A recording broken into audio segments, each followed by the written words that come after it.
Welcome to the Million Pound Mission Podcast. I'm your host, Adam Shively, the PhD, the previously heavy dude, and I'm on a 1 million pound mission. I've personally lost over 100 pounds. I've helped my hometown lose over 35,000 pounds, and now I'm on a mission to produce over 1 million pounds of results by helping you gain clarity about what you need to do to reach your goals and give you the confidence to take action. And my friends, the perfect time to start taking action is now. Hello, my friends, and welcome to another episode of the Million Pound Mission Podcast. It's your buddy Adam, the PhD, the previously heavy dude, and this is episode number 216, Mindful Eating, with my friend Chantel Ray. Now, before we dive into that one, quick reminder, the cart is open. The floodgates have opened for Million Pound Mission University. I've got 18 of the top 100 fitness, health, and nutrition podcasters coming on board. They are my professors from Million Pound Mission University, and they are going to bring the knowledge. If you want to get more info on that and get signed up, get your seat for our 3-day online summit, that is all at millionpoundmission.com. Now, I got a question for you, my friends. When was the last time that you took some time to listen to what your body is telling you? And I feel, this is especially important when we're having that conversation about knowing whether we're truly hungry or not, right? A lot of times we're emotionally eating, we're snacking because we're bored, things like that. So listening to our body is super important. And this week, I'm bringing in my friend Chantel Ray to lead us in a discussion about being more mindful as we eat. So Chantel is the author of an awesome book called Waste Away, the Chantel Ray Way, and the host of Waste Away, the Intermittent Fasting Podcast, which I've been a guest on. You should check out my episode for sure, and let that be an introduction to hitting that subscribe button and listening to her show faithfully. Now, for much of her adult life, Chantel has struggled with her weight and autoimmune issues. Chantel spent the past 10 years interviewing over 1,000 women to crack the code to lasting weight loss. She believes she's discovered the secret sauce to weight loss and natural healing, and she can't wait to share it here with you today. We dive into her own story, how she discovered intermittent fasting, and it's just made a dramatic impact on her life. We talk about that. We dive deep on that. We talk about foundational principles, not only of intermittent fasting, but also just mindful eating in general. I love her thoughts on this. I love how she simplifies this topic, and it's very digestible, so to speak, pun intended, I guess. And I think you're gonna really enjoy that part. And we get her best tips for getting started with your weight loss journey, including intermittent fasting and just being more mindful about your food and health in general. This is a great episode. Chantel was a lot of fun. There's a great gerbil story in there that you're going to love.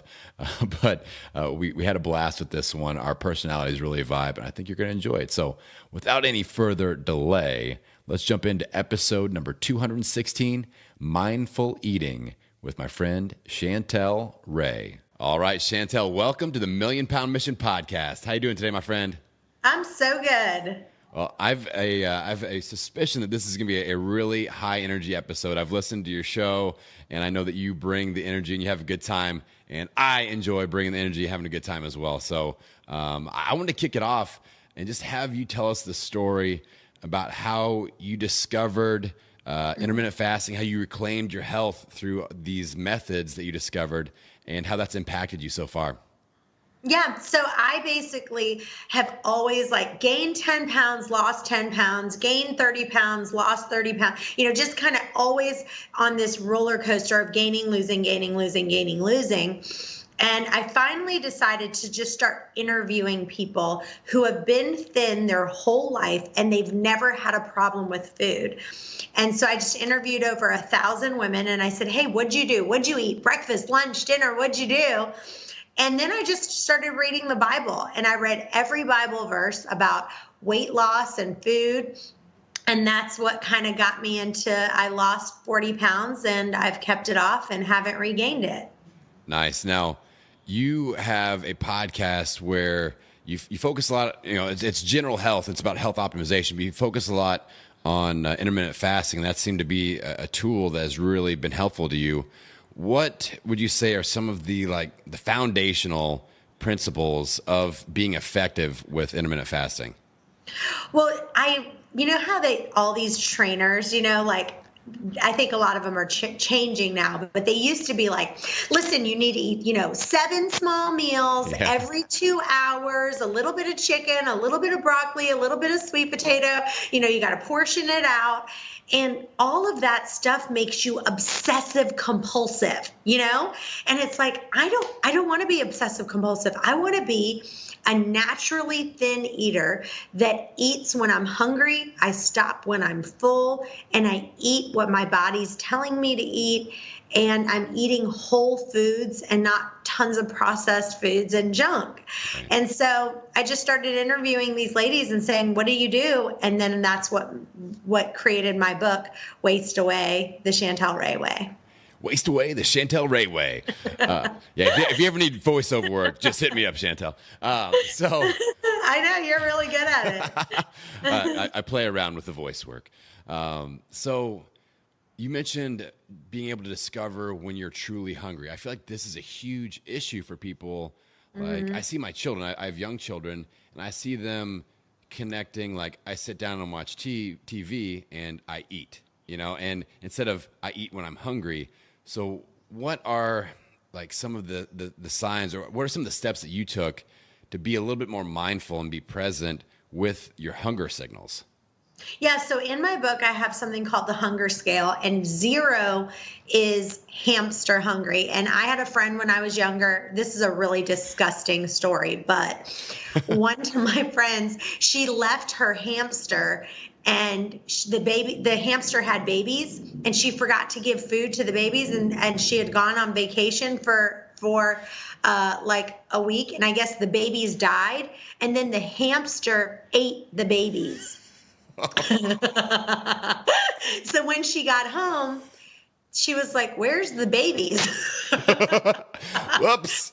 And so anyway, that's what we call hamster hungry. That means like you are just ravenous. And so we tell people you don't want to really get to that point, but you do want to get to the point that you are either truly hungry or that your stomach is growling. And a lot of times, so for me, I used to eat for any reason. It didn't matter if I was hungry or not. If I was happy, I was eating. If I was sad, I was eating.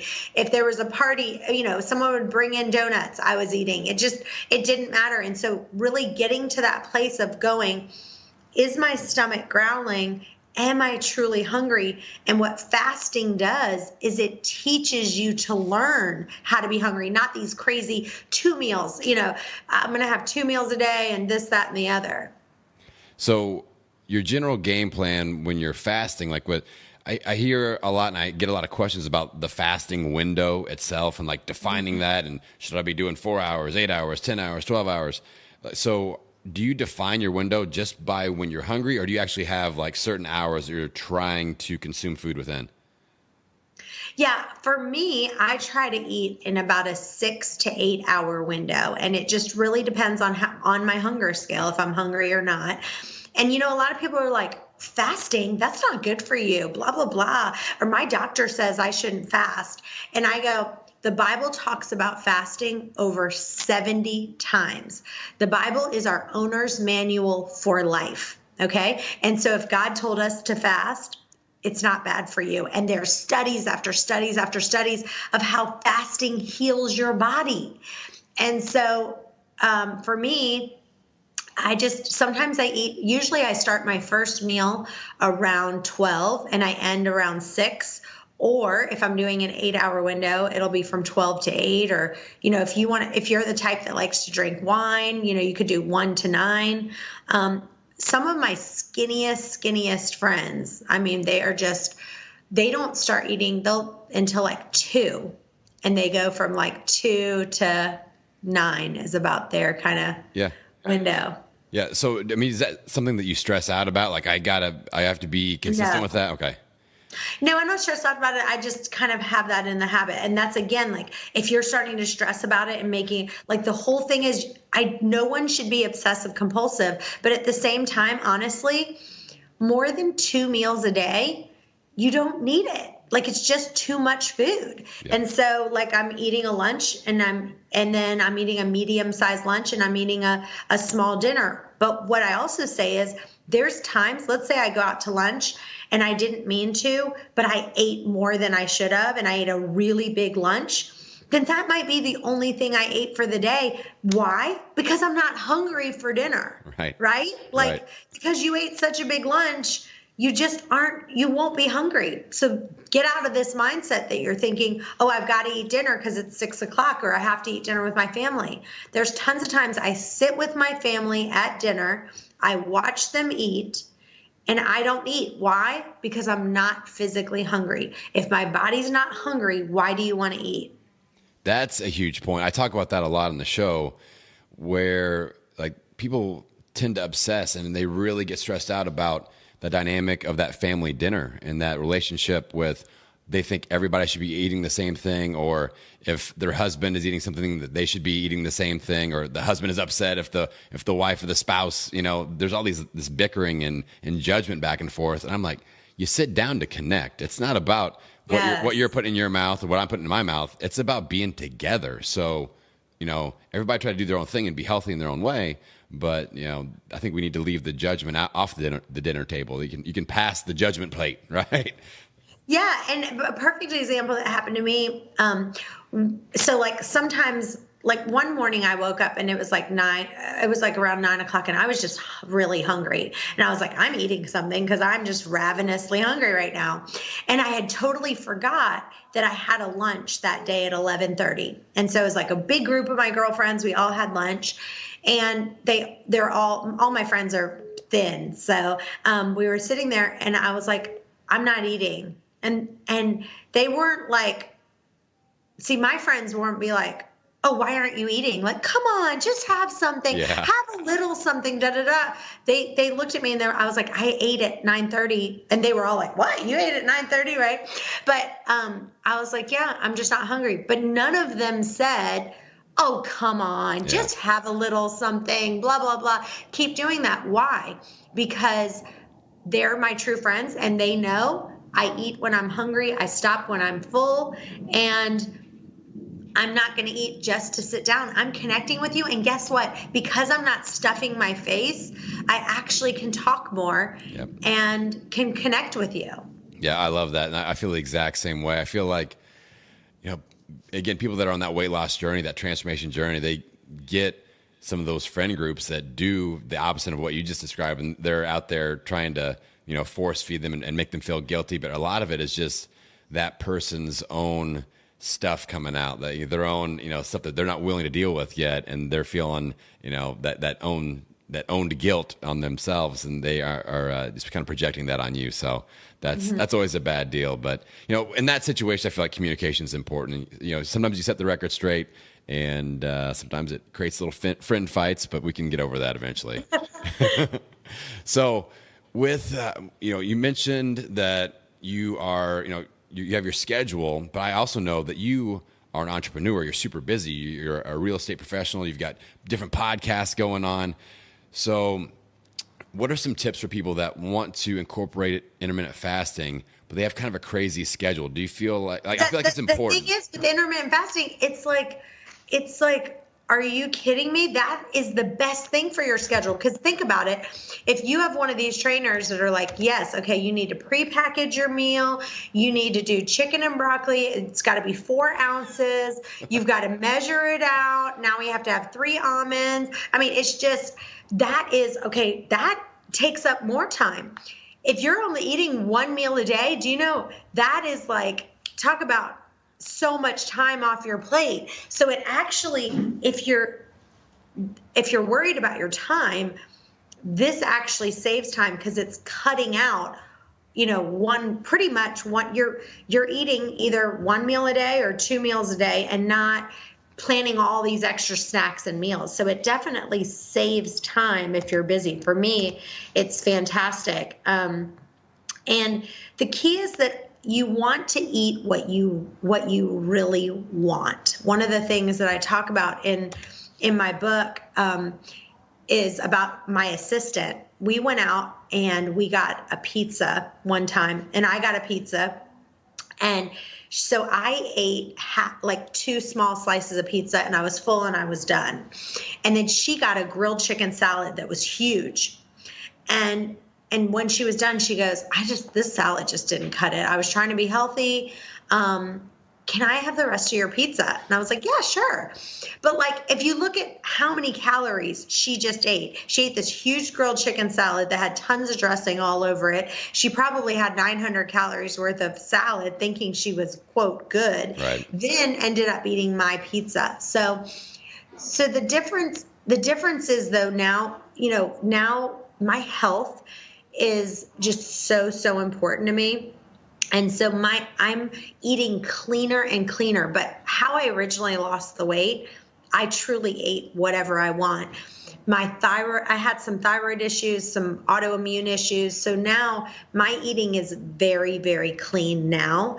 But again, I still eat what I want. So like now, like if I want a pizza, I might have a cauliflower pizza crust with dairy-free cheese on it, but I'm still eating what I want, but I'm just choosing different choices because my health is so important to me. And I know that for me to be able to work at my peak performance, my diet really consists of tons of vegetables, tons of fruits, and lean meats. Yeah, I think that's a great tip with intermittent fasting in general. I'm big on only changing one variable at a time because I want to know what works, and it drives me nuts as somebody that tries to advise other people to get healthy. They'll change like 5 different things. They'll add a new workout. They'll do intermittent fasting and keto and sauna sessions, and then they get a result, and we're like, what worked? I don't know what worked, so we have to keep doing it all. So I love the idea that you kind of had a eating style that you had foods that you ate, and you just added intermittent fasting, and that produced an amazing result. That was a one variable shift result. Then you started to clean up the food that you're consuming, now that you've established that as the new normal with intermittent fasting, and you're seeing results again. I feel like, especially this time of year, like we're talking in January, and people are like, let's do it all. I got my new bike, and I got this thing online, and my Thigh Master going on, and all these different things. But I'm really big on just chilling out and let's see what actually works, one variable shift at a time. Now, you mentioned some of the results that you were seeing. What are some of the other really cool results that you talked to? Obviously, you said over 1,000 people.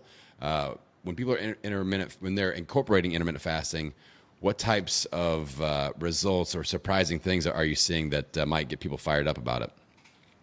Yeah, so we've had tons of people who, since they've been doing intermittent fasting, they were on thyroid medicine, and then they've completely, because fasting heals your body, they've had great results with like doing, even CBD oil has been a big thing for me.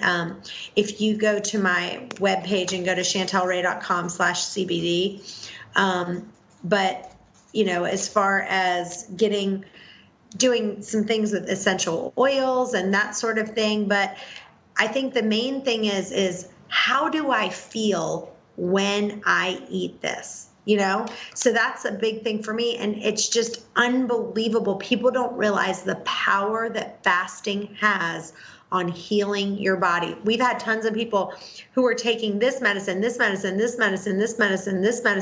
because they were eating from 5 a.m. until 12 o'clock, just eat. And you don't realize how much your body takes to digest your food. Think about the amount of effort that it takes to digest that food. So when you're not just eating your food and you're fasting, it's able to go to your other cells in your body and just rejuvenate different, parts of your body and heal your body.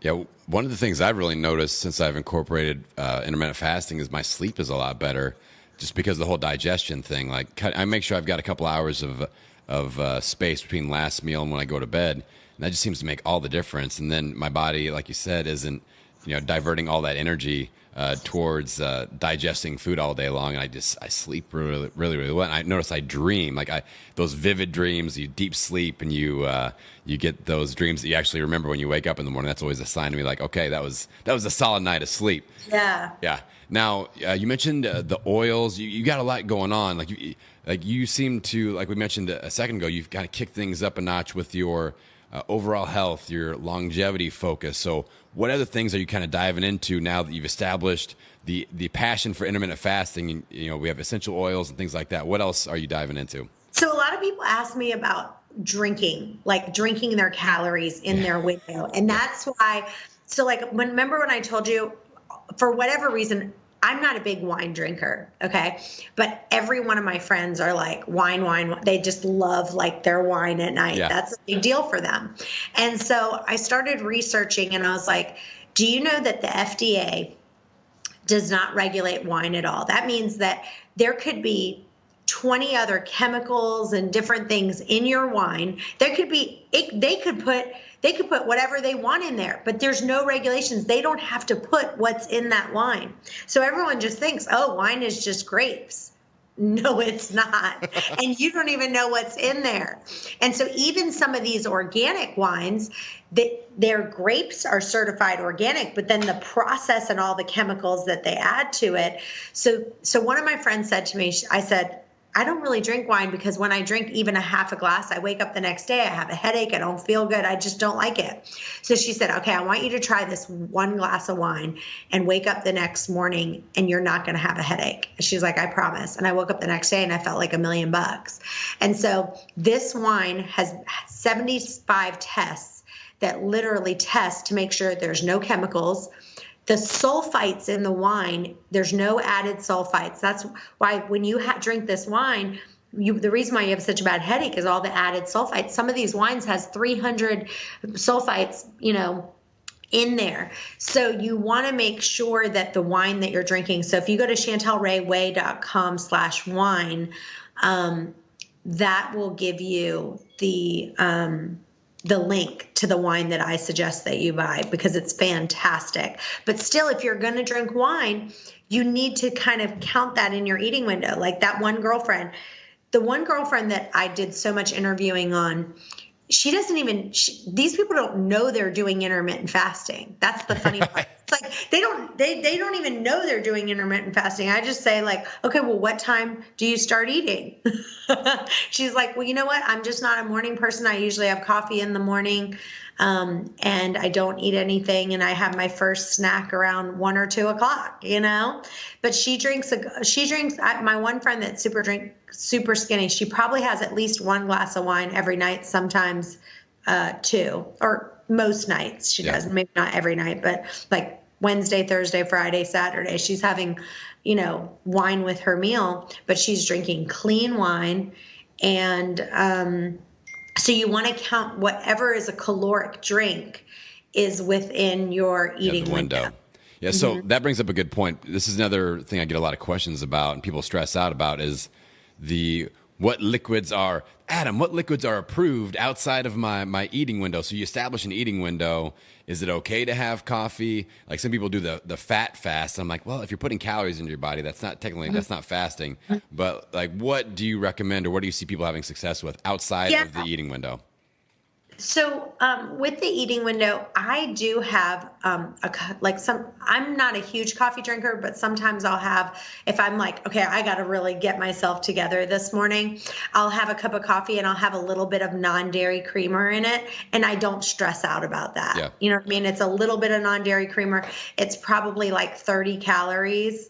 So anything that's like 30 calories or less, it's not going to impact you a huge amount. So I don't stress about it. But if you're not losing weight, then I would say, well, then just switch to black coffee. The best way to do it, the whole point is that you don't want to put glycogen into your body. So if you don't have any glycogen stores and you don't have any energy stores, your body is then going to use your fat for fuel. If it has that sugar in your body, it's going to use that first. My favorite analogy that I say is if you had $100 sitting in your pocket right now, right? And then let's say you had $100 in your bank account and you went to the store and wanted to buy something for $50. You're not going to go to the bank to use that $100 when you've got your $100 sitting in your pocket. That's exactly what your body does. It's already got that $100 in your pocket. It's going to use that. So you want it to go all the way to the bank to get that money. And the only way you're going to go all the way to the bank to get that $100 is if you have $0 in your pocket. Then you're like, look, I got to buy this. I got to go to the bank. Yeah, there's an analogy. I love that analogy. I'm gonna start using that. So I'll give you a shout out every time I use that. Don't worry. I'll trademark it. Chantel Ray said. But there's another analogy. I love Mark Sisson and his stuff, and he talks about in his latest book about the ketogenic diet. He talks about shopping local, as in from your butt. He's like, that's where your body wants to shop for fat, is not from the supermarket. It wants to shop from your butt and use that to burn for clean energy. So, but I like your analogy better. It's so that's Sisson funny. Is out. Chantel is in. So awesome. But yeah, one of the things that Mark Sisson said, and yeah, I heard him say this after I wrote the book. Otherwise, I would have quoted him to say it. But one of my principles in my book is eat the best first. That's principle number 5. And number 6 is eat what I really want. And he said something, I can't even remember what it was, but like he said something like, I don't put anything in my mouth that I don't absolutely love. He's like, and something, and I'm probably messing all this up, but it's something like, if I don't really like it, I'm not going to eat it. And that's exactly what I say. I say, eat everything I put in my mouth, I make sure that I absolutely love it. Like it tastes amazing. And I'm getting ready to write my second edition of my book because I feel like I've learned some more things, but I really should call that chapter Be a Food Snob. Like that's how they are. People who are thin, they're like a food snob. People who are overweight, they're like, oh, I don't care. Sure, I'll eat that. Sure, I'll eat that. Right. It's like if it's not amazing at a level 5. So I have some stars that I have, and I say, okay, a level 5 stars is like a party in your mouth. Like you eat that bite, and you're like, oh my gosh. But then when you take another bite, it's not as good. And then you take the next bite, and it's not as good. Once it starts getting to be like, that's just okay, I'm pushing it away and I'm not going to eat anymore. That makes sense. So, one of the things I love about the way you present all this is that you're very intuitive with what you're doing. Like you seem like very mindful, very tuned in. Is that something you had to develop? Because I know that's something that people really struggle with, Chantel. So is that how you've always been, or is that something you've kind of brought along as you've been on this journey? Yeah. One of the things that I think is still a little bit of a struggle for me even now is that so sometimes when I'm eating like so clean, like let's say I have like this salad that's like absolutely amazing. I went to this restaurant called True Food. Have you ever heard of it? No, but it sounds good. I'm ready to go. Gosh. And it was like to die for.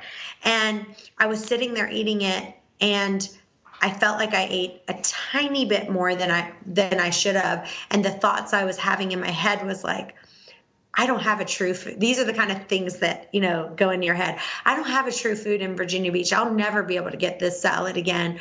This is like the most amazing salad I've ever had. Those kind of things that you have to battle against in your mind. But for me, for my health, where I am right now in my health, I have to make sure that I'm eating cleaner than the average person. So like in my book, I say, if your health is great, like if you go in, your doctor, you feel like $1 million, then my rule of thumb is 80% eat kind of whatever, 80% you're eating clean foods, fruits, vegetables, lean meats. And then 20% you're eating whatever you want. Like if you want a brownie, eat a bit of a brownie. If you want chips, eat chips. So now, because my health isn't where I want it to be, I still eat chips, but I have chips that have no, I'm not eating like Lay's right. Sour cream and onion chips. I'm eating kettle cooked plain chips with fresh avocado on top, you know? So it's just like I'm just tweaking things now to where I'm still eating whatever I want. If I want a cookie, oh my gosh, I made the most amazing cookies that are dairy-free, gluten-free, paleo. If you go to chantelrayway.com/recipes, by the time this show airs, I'll have it on there. It is the best cookie you have ever had, but it's as clean as it can be, right? So that's my new next level that I'm taking it, is that I'm still eating what I want. If I want a cookie, I'm eating it, but I'm just making sure that that cookie is just the best quality it possibly can be for my body. Yeah, and that makes sense. And a lot of people will stress out like, if I make a cookie, I'm going to eat all of the cookies. But again, with your method of being intuitive, and when that party in the mouth starts to die down and it's time to go home, we push away and we put the cookies away. So are you pretty into cooking? I mean, do you get pretty fired up to I hate to use the word meal prep, but that's kind of the term. So honestly, I don't enjoy cooking. I don't love it, but I'm actually really good at it. I've gotten to be I joke around because I'm like, yeah, my name's Chantel Ray, but just call me Rachel Ray because I'm just so good at cooking. So I don't love it, but I do have a lot of help. So the nice thing is, like, I have everyone else do all my food prep. So I have an assistant that chops the onions and does this and gets everything together. And then all I do is go and then do it. So that part is hard. But again, my first suggestion with people, depending on where they are, my first suggestion is first start with intermittent fasting. Get your window down and don't obsess about what you're eating at all. Just get that window down, eat when you're hungry, stop when you're full, and shorten that window. The second step would then be going, okay, I'm going to try to make my diet where 80% of what I'm eating is real foods, whole foods. And then 20%, if I want a brownie, eat a brownie. And then tons of people I know get super skinny and stay there, and they're great. Only do I recommend taking it to where you're like 95% eating on the clean scale is if you've got health issues, if your thyroid's not functioning, if you've got autoimmune issues, you've got all other kind of physical ailments, then you might get to where I am right now, which is I'm more on the 95% of what I'm eating is super, super clean. And I'm basically not eating any grains. I'm eating dairy. I'm not eating any dairy, but only because I feel terrible when I eat it. Yeah. So I'm not suggesting that for people, but unfortunately where my gut health is, I don't do well when I eat it, but I still don't. The key is not to deprive. As soon as you feel deprived, you will end up on a binge. And that is the key thing you have to say to yourself. I am not depriving myself. So now when I eat this cookie that I love, I go, I'm not depriving myself at all. I'm feeling like $1,000,000 and I'm eating the cookie that I want to eat. That's awesome. That's awesome. So it seems like right now you're kind of on fire with your health journey, but I talk a lot about your why versus all the why nots, and like your why has to be bigger than the sum of all the why nots that could pop up and disrupt your transformation journey. So what is that next level goal, and what's the why behind it that's really keeping you engaged and fired up right now? My biggest thing is I really want to improve people's health and how they feel about themselves. I mean, the thing is like when you feel fat, like, you don't want to like go in, it's like, you're like, oh, I don't want to go there. I don't feel good. I don't feel good about myself. And so it's really just about getting yourself to where you feel like $1,000,000, you look like $1,000,000. And I feel like I've helped myself do that. And so I want to help other people do that as well. That's awesome. When was the first time that you got some feedback? Because I know as a podcaster, you get people that reach back out to you and say, oh, I love your show, and this is how it's helped me. When was the first time that you got some feedback like that and you realized that you were making an impact from the book or from the podcast? Like, what was that like? Yeah, I mean, we get emails. We have an email address that's questions@chantelrayway.com. And people, for our podcast, we say, hey, if you have a question, we'll answer it. And so we get tons of emails over and over. Like, one of the things that's very important with intermittent fasting, and I say this in my book, I did not lose any weight for 3 weeks. 3 weeks. And then all of a sudden I lost 6 pounds. And so it was like week 1, nothing, week 2, nothing, week 3, nothing. And after the 3rd week, I lost 6 pounds. And what we call it, it's called the whoosh effect, where it's like all of a sudden it's like whoosh, the weight just kind of like drops off. So like, I guess my thing is, if you try it and you go after a week, you go, this is not working for me, just stick with it. Because what intermittent fasting also does is it builds muscle. So you're going to tell that you're losing weight in your clothes. You feel thinner, but you might not see those changes immediately on the scale. Chantel, I think we just found a title for this episode, The Whoosh Effect with Chantel. Yes, yeah. That's right. You know, my trainer, I have to send you a picture of him. I have a personal trainer. His name's Craig. And when I tell you, his body is completely chiseled. We have to put that in the show notes. Like when I say chiseled, you know, like how you look on the magazines with the thing, you know, that you see all the people and they're just chiseled. Yeah. Well, those people don't look like that walking around, right? They really, that last week of the show, the difference with this guy is he looks like that all the time. He eats like that all the time. He is the cleanest eater you'll kind of ever meet. Nice. But anyway, he went to the doctor and he said that there was a doctor that was 4'8". His doctor was really short and really chunky. And she looks at him and she said, well, we looked at your BMI, and according to your BMI, you are obese. And he was like, okay. And she was like, now I would like to suggest that you walk 2 times a day. And she's giving him like all this advice. And he's just sitting there like, honey, are you kidding me right now? Yeah. He's like, I didn't say anything. I just smiled and nodded my head. But it's like, this is the kind of stuff that's going on right now that, like, you know, he's thinking, you know, according to the test, his BMI, he's obese. That's ridiculous. Right. He's shredded, chiseled, because muscle weighs so much more than fat. Yeah. Yeah, I got a less than preferred insurance rate because I'm 6'3" and I weigh 220 pounds, and they're like, obese. And I'm like, oh, you should have seen me 10 years ago when I weighed 327 pounds.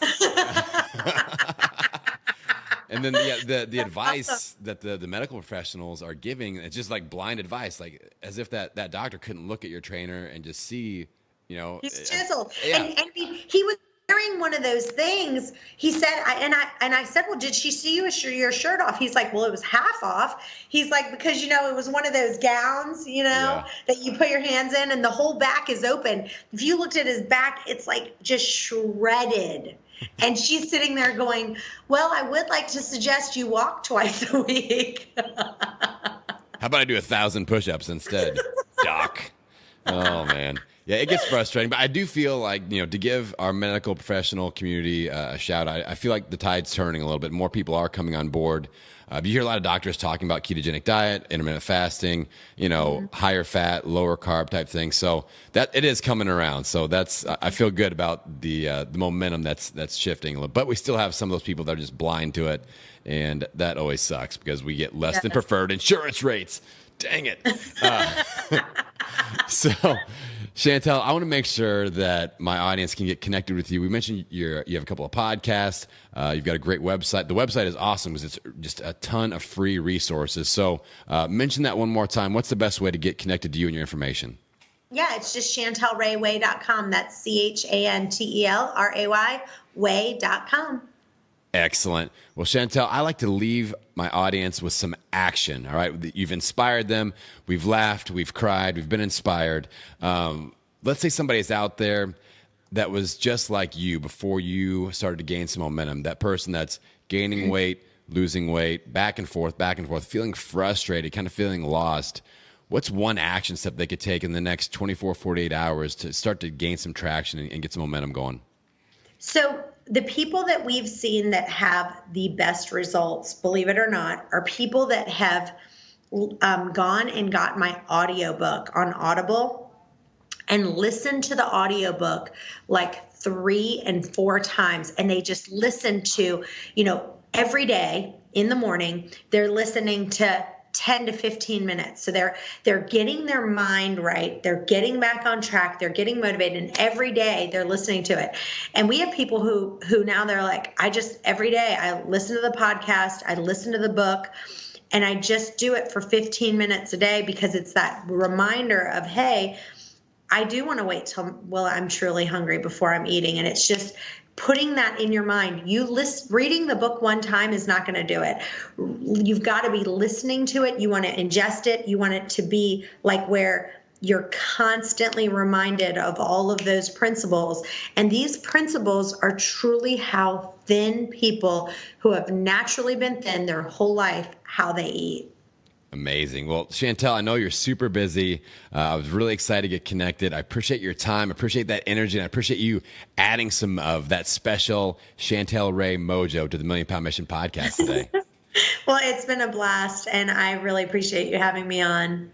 All right, everybody, it's time for action. You've been inspired. Chantel has given us some great action steps that we can take, and now it's time to get out there and own it. Every meal, every workout, every day.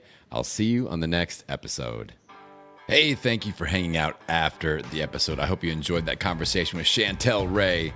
She is a ray of sunshine and positivity, and I know you had some great takeaways from that one. Now, speaking of great takeaways, I mentioned at the beginning of the show, Million Pound Mission University is open for registration. We are launching that 3-day online summit at the end of April. I've got some of your favorite podcast guests coming back. Dov Barron, Sherry Strong, Danny Vega, the Keto Savage, and many, many more. And I know that there are a lot of online summits out there, and this is going to be a great experience. You're going to have some great takeaways, but I'm taking the connection and I'm leveling it up. Normally, you don't get to actually interact with these people closely. So I've set up small group roundtable discussions where my professors, these speakers, are going to participate. You can ask them questions directly in a small group video chat format. First come, first serve. Those are filling up quickly. So grab your ticket at millionpoundmission.com. Check out the lineup of speakers, and I think you're going to be pleasantly surprised at the level of connection that you have with these people. So again, millionpoundmission.com. Get your ticket from Million Pound Mission University.